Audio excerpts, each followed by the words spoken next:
So Clash in Paris is finally upon us, so it is time to take a look at this year's Clash in Paris match card. In this video, we're going to be going through the match card, giving my thoughts and opinions on who I think is going to win, who I think is going to lose, and where the stories could go from here. And my early impressions on Clash in Paris is it seems like it should be a good match on paper. However, with there only being 5 matches, which seems to be the accustomed WWE PLE now, but I'm recording this directly after the episode of Monday Night Raw, and during that episode, we only had 4 matches, and they added the Becky Lynch and Nikki Bella match to make 5. And it is confirmed that we are not going to get Dominic Mysterio taking on AJ Styles at Clash in Paris, but rather at the episode of Raw after Clash in Paris. I think that show really could have benefited from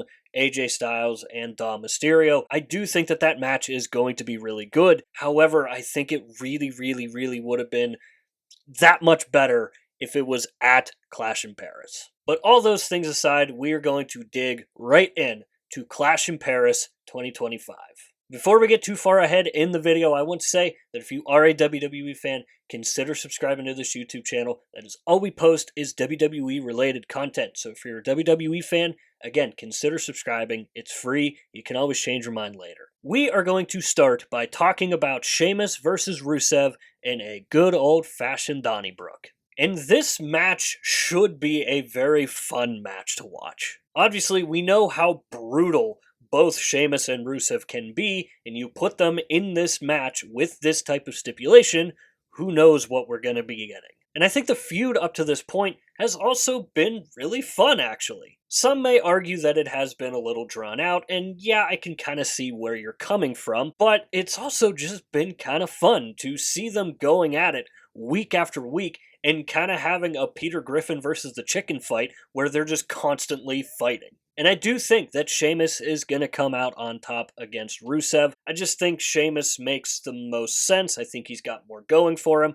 I really don't know what the plan is for Rusev after this. I thought having Sheamus be Rusev's first feud back in the WWE was a very smart decision. You obviously had a lot of history to build off of, and you had someone who could also match him physically. So I really don't know what the plan is for both Rusev and Sheamus. I'm just really looking forward to this match. Again, I think Sheamus is going to win. I think the match is going to be fun as hell.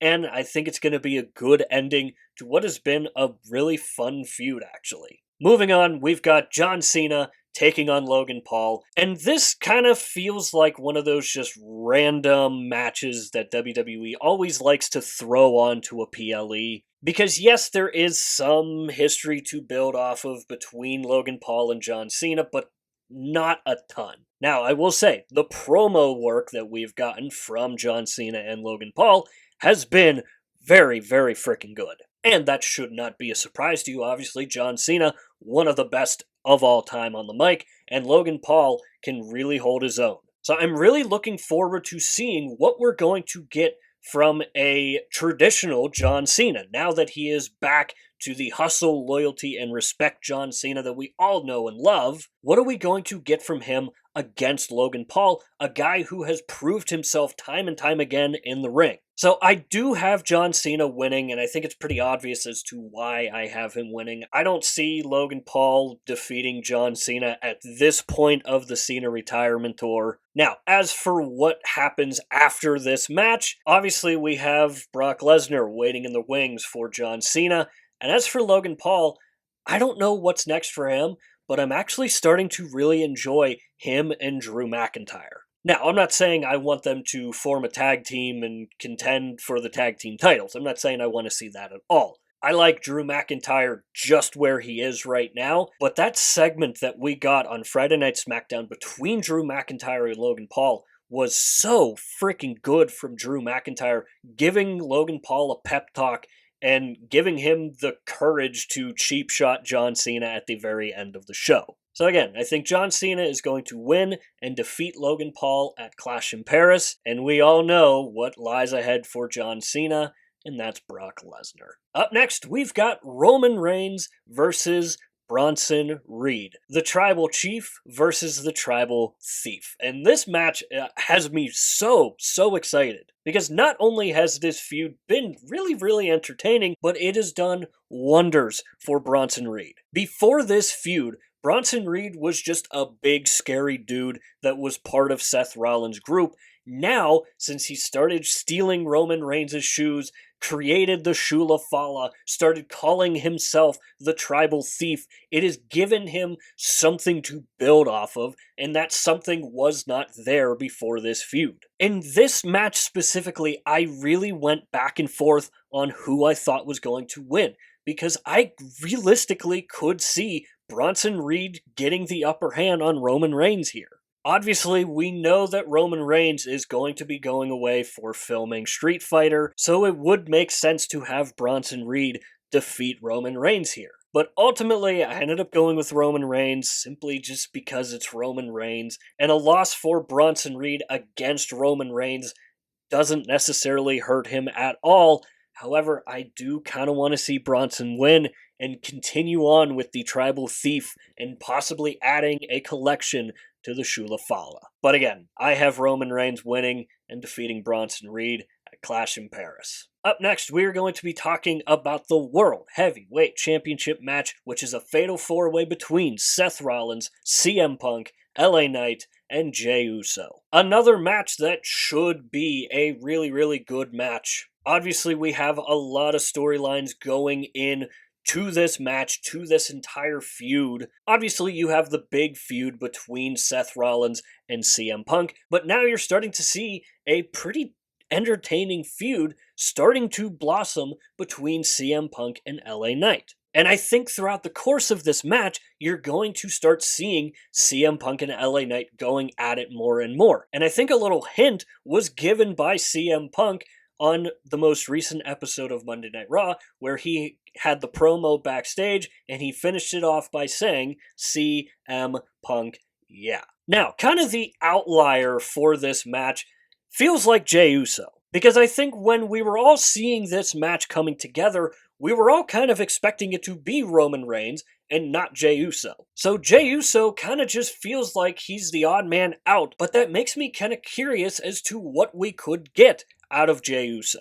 And honestly, Jey Uso feels like he's been on a bit of a roller coaster. Some of the stuff he's been doing has been great, some of the stuff he's been doing has not been so great. So because of all of that, because of CM Punk and LA Knight being more fixated on each other, I think Seth Rollins is gonna sneak out with the win here. And let's be honest, I don't really see Seth Rollins losing this title anytime soon, considering he just won it at SummerSlam, and he had one of the more dramatic wins you could have.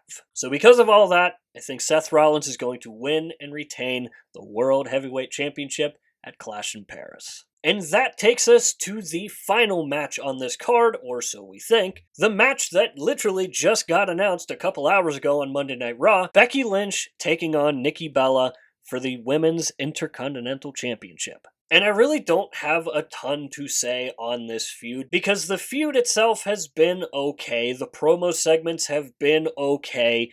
Becky Lynch is on a different world right now. The work that she's doing as this heel character is so freaking good. Just the way that she's delivering her promos, the way that she is just so ruthless on the mic now. She has been so unbelievably good as of late that I think it is a no-brainer that she's going to retain at Clash in Paris. Now, something that I do kind of want to throw out there and just have everybody remember it in the back of their minds, and that is getting something with Bayley throughout the course of this match. I'm going to be making a separate video on whatever they're doing right now with Bayley, because right now, it's freaking awesome, and it is working like $1,000,000. And we obviously know that she was heavily involved in that feud with Becky Lynch and Lyra Valkyria. So is it unlikely that we see Bayley throughout the course of this match?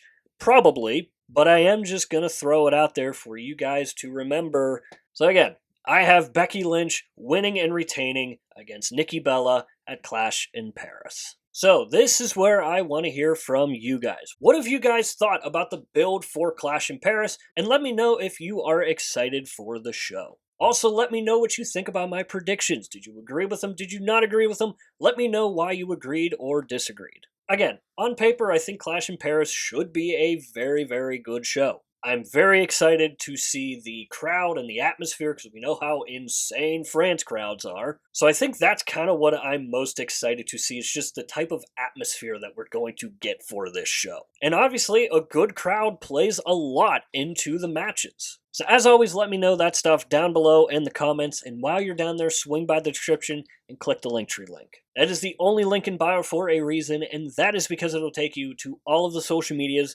for this channel. And I do suggest going and checking out our X page. Besides YouTube, I am most active over on X. We do updates for Monday Night Raw, Friday Night SmackDown, and the PLEs. And above all else, I want the X page to be a place for wrestling fans to go and talk about wrestling, especially if you're like me and you don't have a lot of people to talk to about wrestling. So if you are like me and you're looking for a group of wrestling fans to talk about wrestling with, swing by an upcoming episode of Monday Night Raw, Friday Night SmackDown. We've obviously got Clash in Paris coming up on Sunday. Join in on the conversation, and maybe it's for you at the end of the day. And one last thing that I have to mention, we're also on TikTok now. I have started up a TikTok page. We're going to be posting some clips from these videos and just other wrestling stuff that takes place over on TikTok. So if you come across one of my TikTok videos, show it some love. I'm really trying to grow that page as much as possible. So if you do show it some love, that would be greatly, greatly appreciated. So that is going to do it for this video here. I hope you enjoyed the video. If you did enjoy it, hit the like button. If you really enjoyed it, hit the subscribe button. Both are free and both really, really help out the channel a lot. And if you have made it to this point of the video, I want to say thank you very much